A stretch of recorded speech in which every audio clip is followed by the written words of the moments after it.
Hello everybody and welcome to Tiger Tales, the place where you'll find stories and fanfictions written and read to you by your host, me, Tai Tiger.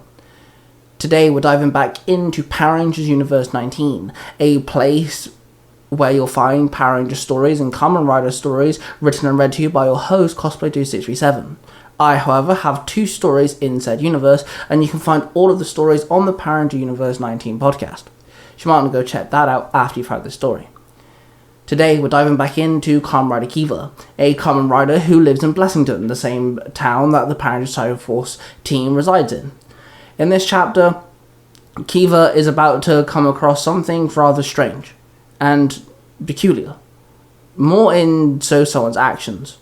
So that being said, let's dive in with Kamen Rider Kiva, Chapter 8, Running a Different Path. Shinzo walked through the benches and sat down next to Penny. "Took you long enough," Penny snapped. "Sorry, I was looking for the popcorn stand," Shinzo replied. "And you came back empty-handed because..." Penny asked sarcastically. "Oh, shut up," Shinzo muttered. Then suddenly everyone paid their attention to the tracks that lay before them as the racers took their places. "On your marks, get set, go," the announcer yelled, and the racers all bolted off. Penny and Shinzo watched as the Blessington High School competitor with the National Track Race Tournament started running. As the runners ran around the track, they watched as the winner hit the finish line, and the winner was wearing the Blessington colours. Everyone jumped to their feet and cheered. Everyone cheered except for Penny. Shinzo noticed her down expression. "Oh god, what now?" Shinzo asked, sitting back down. "The winner is a fangirl." Penny sighed. "Of course she is," Shinzo muttered. "Be quick." "No pun intended," Penny said flatly. Shinzo rolled his eyes and left Penny in the stands as he walked into the school to find the winner. He walked up to the girls' shower room. He didn't want to walk in, but he didn't want anyone, especially any racers, to lose their souls. So he walked into the room with his hands over his eyes. He peeked through his fingers to find an empty room. He sighed with relief. Then he walked back out. He looked down the corridor to see the winner stood there staring at him. "Leave me alone. I'm not gonna hurt anyone," she barked at him. "Can't let that happen, I'm afraid," Shinzo stated. "I won't hurt anyone," the girl growled. "Still, I have to beat you now." "What's your name anyway?" Shinzo asked. "My name is Charlie," the camouflaged fat guy barked. Shinzo huffed. Then she moved with incredible speed and blurred past Shinzo. The momentum knocked Shinzo into the wall. He grunted as he climbed to his feet. Then he left the school to find the fangirl. He walked past some of the other runner girls. He stopped and turned to them as they walked past. "Yo, ladies, where's Charlie?" Shinzo asked them. "Sorry, we don't see much of her. She usually leaves straight after track. She doesn't really mingle," one of the girls told him. Then they all carried on walking. Shinzo left the school and found Penny sat outside waiting for him. "No luck?" Penny asked. "Nah, but this one's weird. She apparently doesn't want to feed. She didn't even try fighting me. She ran off," Shinzo sighed. "Yeah, okay. These are criminals. Don't forget that," Penny snapped. "I know, but I don't know. Don't worry. She's just fast. Fast, Shinzo grunted. "Oh, good luck with that then," Penny moaned. Then Shinzo and Penny started walking home. Penny took a detour into the marketplace and brought some baking supplies and started browsing one of the clothes stands. Then Shinzo noticed Charlie walking through the market wearing a care home uniform. He told Penny to stay put, and then he ran after her. He jumped in front of her and stopped with her standing there with a shocked face. "Out of my way, halfling," Charlie snapped.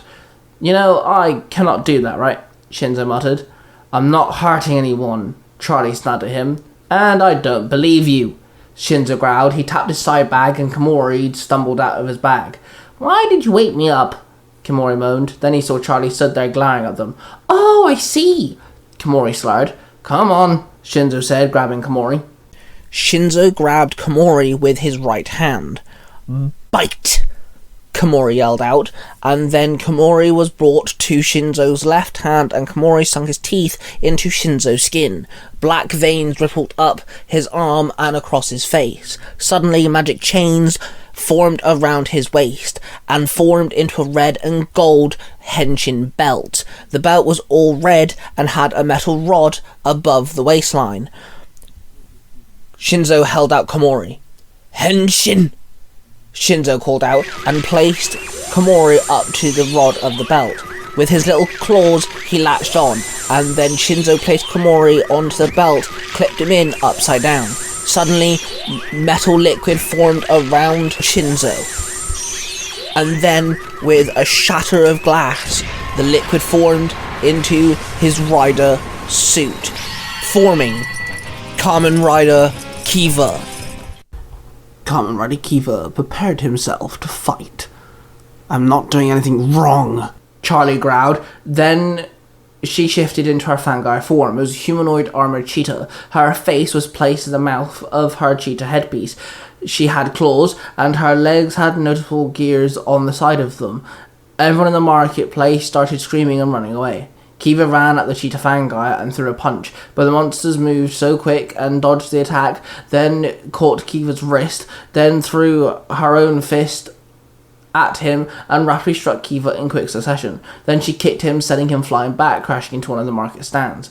Kiva stood up and the cheetah Fangai bolted towards him and kicked Kiva again. Then Kiva flipped backwards. He stood and placed his hand on his whistle. His finger brushed over the werewolf whistle. Then he stopped and thought about it. He had to be quick here, so he grabbed the mermaid whistle instead and placed it in Komori's mouth, and Komori blew the whistle. In Curse's castle, Mamedo could hear the call. He looked up with a childish grin and he transformed into a statue that flew out of the window and flew down to Kiva. He took hold of the statue, which shifted into the Basha Magnum. Then the chains formed around his chest plate and right arm. They burst away and revealed new aquatic green armor. His shoulder pad looked more like an ocean creature fin, and he had fins placed up his gauntlet. Mamedo's mermaid spirit surrounded Kiva, then phased into him, and his eyes on his mask turned green, and Komori's eyes followed suit. Kiva stood there in his new form. His strength and speed had weakened. He could feel it, but his senses were honed to that level of a marksman. The cheetah Fangai huffed at her foe's new form, then she bolted forward, straight for him. Her foot stepped in a puddle, which Kiva now sensed. He aimed his Basha Magnum and pulled the trigger. A water projectile hit the cheetah Fangai head-on, knocking her off her feet. She stood and bolted off again. She ran straight at Kiva, swiping for him. He jumped back and fired a few more shots, each one hitting the cheetah Fangai, making her growl in pain. She dropped to the floor. Kiva landed in front of her and aimed his Magnum straight at her. "Please, stop! I ain't doing anything wrong. I just want to live," the cheetah Fangai howled out. Kiva prepared his final attack when Penny stepped in front of him and held out her hands, blocking him. "Penny, move," Kiva growled. "No, back down," Penny barked. Kiva instantly demorphed. Shinzo stood there with a concerned face, and Komori flapped his wings above them. "What are you doing, Penny?" Shinzo growled. "Just hear me out," Penny demanded. "Fine," Shinzo huffed. Then she knelt down and placed her hand on the Fangar. "Do you know who I am?" Penny asked. "You are the princess," the Fangar replied. Revert back to your disguise, please, so we can talk," Penny ordered. The Fangar shimmered back to her Charlie form. She stood up in her care home scrubs, and her long brunette hair draped over her shoulders. Penny helped Charlie to her feet. "Charlie, you need to show us," Penny said to Charlie. Then she turned to Shinzo. "Let Charlie show us something," she told him. "Okay," Shinzo said, confused. Charlie led Penny and Shinzo to the Blessington care home. There they walked around and saw all the elderly hanging out in their old ways. Some were just sitting there in their own company, some were playing chess with others, whilst others were drinking tea and watching the television. "Why are we here?" Shinzo asked awkwardly. "I spoke to someone who works here. They said Charlie is a death whisperer. She makes things comfortable for the ones who are about to die," Penny explained. "Okay, how?" Shinzo asked, even more confused. "Just watch," Penny told him. Charlie said nothing, but led them into a room with an old man who was completely comatose. His heart rate monitor started flatlining. So Charlie leaned in and stroked the old man's head. She took a deep breath and the old man's soul left his body, and Charlie absorbed it. The heart rate went completely flat. Then Charlie called the other nurses and told them the time of death. "Whoa. So she lets old people die comfortably and takes their souls, which she feeds on," Shinzo stated. "It's a moral grey area, I know. Charlie here wants to be in the human world and live a life, like me and you," Penny told him. "And you're okay with this?" Shinzo barked.